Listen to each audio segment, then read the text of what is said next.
Almanya'da üniversite okumak ya da çalışmaya gelmek mi istiyorsun? O halde bu videoyu dikkatlice izleyin. Çünkü Almanya'da inanılmaz değişimler oluyor. Geçtiğimiz hafta seçimler oldu. AfD %20 oy aldı. Artık ana muhalefet oldular. Peki bizler için şartlar değişti mi? Örneğin üniversite kabulü almak hala eskisi kadar kolay mı? Peki ya işle gelmek, mavi kart? Bütün bunların hepsini bu videoda konuşacağız. Hazırsanız başlayalım. Başlamadan önce kanala abone olmayı ve videoyu beğenmeyi unutmayalım diyorum ve hızlıca konuya geçiyorum. Herkese merhaba arkadaşlar, ben Emre. Bugün Münih'in en büyük parklarından birisi olan, belki de en büyük park olan İngiliz Bahçesi'ndeyiz. Englische Garten burası. İngiliz Bahçesi'nin toplam kapladığı metrekare alanı New York'ta yer alan Central Park'tan daha geniştir. Geçtiğimiz hafta Almanya'da seçimler oldu arkadaşlar ve seçimler aslında tam anketlerin dediği gibi çıktı bu arada. Hristiyan Birlik %28-%29 oyla birinci oldu. Ana muhalefet AfD adında Almanya için Alternatif Partisi ikinci oldu. %20 oy aldılar ki bir önceki seçimde %10 oy almışlardı. Yani artık her 5 seçmenden birisi AfD'li, aşırı sağcı diye tanımladığımız partili. Sizleri bu videoda istatistiklere boğmayacağım arkadaşlar, merak etmeyin. Fakat sizlere aslında bu seçimin öncesine götürmek istiyorum. Seçimden önce de çok değişik şeyler yaşandı bu ülkede. Sanki birisi düğmeye basmış gibi. İlk başta hatırlayanlar olacaktır. Almanya'nın Mannheim kentinde bir polise bıçaklı saldırı gerçekleşti ve polis memuru hayatını kaybetti. Bu durum aslında bir fitili ateşliyor gibi oldu bence. Daha sonrasında mesela Noel'i hatırlayın. Noel'de bir araba Noel pazarına da bir sürü insan yaralandı. Hayatını kaybedenler oldu. Daha sonra Münih'te yaşanan olayı hatırlıyorsunuz. Yine aynı şekilde grev yapan işçilere bir araba daldı. Yaralananlar oldu. Hatta ölenler oldu. Örneğin mesela Münih'teki olayda saldırgan Ausländer Behörde, yani buranın yabancılar dairesi tarafından ülkeden çıkması istenmiş. Fakat ben anlamıyorum. Gerçekten böyle bir şey olduğu zaman devlet bunun peşine düşmüyor mu bu insanların? Adam çıkmamış dışarı. Sonra böyle manyakça bir olay yaptı. Hani birçok insana travma yaşattı. Hayatını kaybedenler oldu. Yani bütün bunlar bence gerçekten büyük bir problem. Onu söylemeliyim. Hatta bir göçmen olarak şunu da çok net olarak söyleyebilirim ki burada bence şu an kavramlar karıştı. Mesela göçmen ne demek? İşte mülteci ne demek? İltica ne demek? Kaçaklar var. Onlar hangi statüde? Hangi kavram altında? Efendime söyleyeyim, kendine expat diyenler var. Direkt mavi kartla iş bularak gelenler var. Benim gibi buraya öğrenci olarak gelenler, daha sonradan kalanlar var. Yani biz nerede yer alıyoruz? Kimler neye karşı? Bütün bunların aslında bence netleşmesi gerekiyor. Yani arkadaşlar aslında şu çok net ki bundan sonra burada siyaset daha sert olacak. Göç politikaları, göçmen politikaları bunun hakkında konuşulmaya devam edilecek gibi görünüyor. Çünkü aşırı sağcı dediğimiz AfD şunu söyledi. Hristiyan Demokratlar bugün birinci oldular ama bugün eğer yine Sosyal Demokratlarla, Yeşillerle politikalar yapmaya devam ederlerse biz bir sonraki seçimde onları da geçeceğiz diye iddialı bir cümle kurdular. Yani aslında bu söylediklerimden şunu çok net çıkarabiliriz. Artık Almanya eski Almanya değil. Bu çok net bir gerçek arkadaşlar. Ama şu da bir gerçek. Dünya da artık eski dünya değil. Bak, dün Trump'ın Zelenski'ye yaptıklarını gördünüz mesela. Yani ben inanamıyorum. Türkiye için küçük Amerika olacak derlerdi. Amerika büyük Türkiye oldu. Bu tarz diplomatik rezilliklerin ABD gibi bir ülkede yaşanması inanılmaz. Ben anlamıyorum. Böyle bir dünyada her şey değişti. Almanya'da değişti. Şu anda bu videoyu Türkiye'den izleyen, hedefleri arasında Almanya'ya gelmek olan dostum, senin için şartlar değişti mi? İyi haber şu anda değişen bir şey yok görünüyor. Eskisi gibi devlet üniversitelerinde okumak tüm dünya vatandaşlarına Almanya'da ücretsiz. Yine aynı şekilde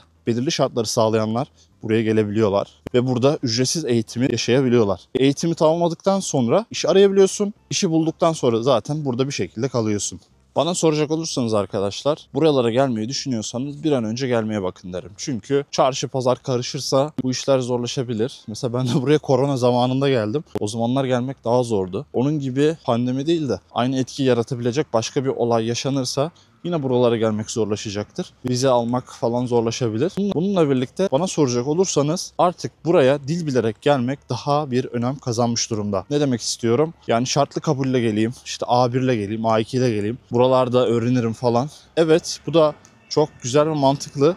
Ama bence artık en azından bir B2 seviyesiyle buraya gelseniz mantıklı ve iyi olur gibi geliyor. Bu arada videoda mavi kart dedim arkadaşlar. Biraz mavi karttan da bahsetmek istiyorum. Mavi kart almanız artık çok daha kolay. Eskiden onun maaş sınırı yıllık çok daha yüksekti. Artık sadece yıllık 48.300 euro kazanmanız yetiyor. Bu nasıl bir miktar? Bu aslında çok yüksek bir miktar değil. Bunu söyleyebilirim. Bununla birlikte burada bazı ekstra fazladan aranan meslekler var. Özellikle sağlık sektörü, işte dişçi, doktorlar, bakıcılar, öğretmenler de sanırım bunlara dahil ve belirli başlı fakülteler.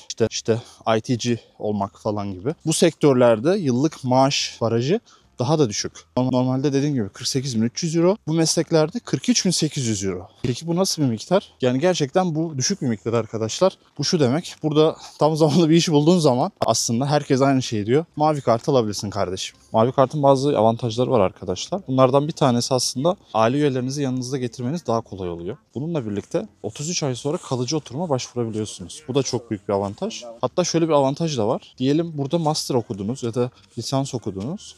Daha sonrasında 2 sene burada çalıştıktan sonra direkt kalıcı oturuma başvurabiliyorsunuz. Yani aslında burada master yapmak ya da lisans okumak size kalıcı oturuma uzanan yolda süreci kısaltma noktasında oldukça yardımcı oluyor. Dünya değişti vesaire demişken şunu da demek istiyorum arkadaşlar. Ben burada yaklaşık 4 yıldır yaşıyorum. 4 yılım doldu. Bu süre zarfında buradaki alım gücünün de ben biraz düştüğünü söyleyebilirim. Aslında bence bu bütün dünyada böyle. Tabii ki buradaki durum Türkiye kadar kötü değil. Bunu da söylemek lazım. Ama burada da fiyatlar aslında ben geldiğim zamanki kadar düşük değil. Bununla birlikte maaşlar yükseliyor. Efendime söyleyeyim, zamlar oluyor. Yıllık bonuslar alıyorsunuz vesaire çalışma hayatında.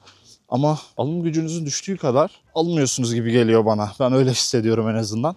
Bu arada henüz değişmemiş ama değişmesi muhtemel bir durumdan bahsetmek istiyorum. Biliyorsunuz düşen hükümet bir yasayla vatandaşlık süresini 3 yıla kadar indirmişti arkadaşlar. Ama tabii bu özel entegrasyon başarısı gösterenler için de. Normalde bu rakam en fazla 5 yıla kadar inebiliyordu. Yani burada aslında vatandaşlığa geçişte bir kolaylaştırma görüyorduk. Hatta bununla birlikte biliyorsunuz çifte vatandaşlık gelmişti. Hristiyan Demokratların adayı ve aslında en çok da oy alan ve büyük bir ihtimalle %99.9 Almanya'nın başbakanı olacak Merz şunu söylemişti. Biz buna karşıyız. Bu aslında ekspres vatandaşlık demek ve biz buna kesinlikle karşıyız demişti. Bu nedenle arkadaşlar büyük bir ihtimalle şu anda kesin olmamakla birlikte ilerleyen yıllarda bu yasanın geri çekildiğini görebiliriz. Çifte vatandaşlık ya da 3 yılda vatandaşlık alma gibi haklar tekrardan geri çekilebilir. Münih dediğimizde, İngiliz bahçesi dediğimizde aklımıza gelen tek bir manzara var. İşte şu anda oradayım.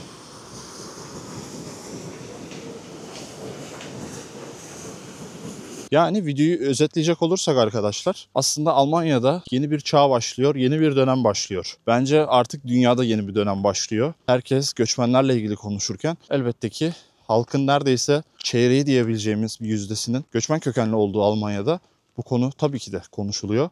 Ancak bence halka, topluma faydalı olan her insan, her bulunduğu toplumda değerli olacaktır. O yüzden enseyi karartmıyoruz arkadaşlar. Çalışıyoruz, çabalıyoruz. Bir dil bir insan demektir. Dil öğreniyoruz, kendimizi yetiştiriyoruz ve örnek vatandaşlar oluyoruz. Dünya artık küçük bir köy. Peki sen bu konuda ne düşünüyorsun? Hala Almanya'ya gelmeyi düşünüyor musun? Yoksa mevcut şartlar noktasında biraz daha bekleyeyim sonrasında bakayım mı diyorsun? Yoksa tam tersi artık bir an önce harekete geçme zamanı mı diyorsun?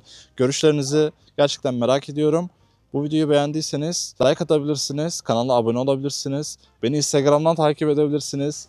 Ben Emre, Münih'ten herkese selam olsun. Bir sonraki videoda görüşmek üzere. Şimdilik hoşça kalın.